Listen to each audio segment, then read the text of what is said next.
শুভ জন্মাষ্টমী সবাইকে। আর হরে কৃষ্ণ।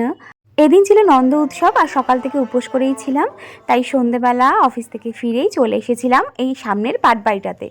ছোট্টবেলা থেকে এখানেই আসি, আর ছোটোবেলা থেকে বাড়িতেও সবাইকে দেখতাম এই নন্দ উৎসবের দিনেই সবাই উপোস করে, তো আজকেও আমি তাই করেছি। এইটা আমার ফার্স্ট টাইম জীবনে জন্মাষ্টমীর উপোস।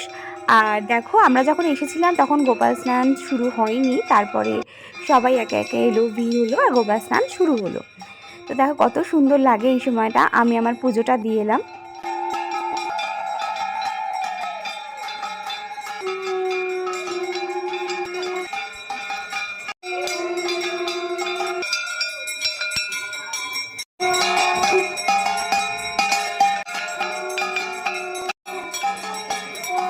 গোপাল স্নান শেষ হতেই গোপালের শৃঙ্গার হলো আর আমরা সবাই প্রসাদ পেলাম। তো তারপরে ওখান থেকে প্রণাম করে ফিরলাম।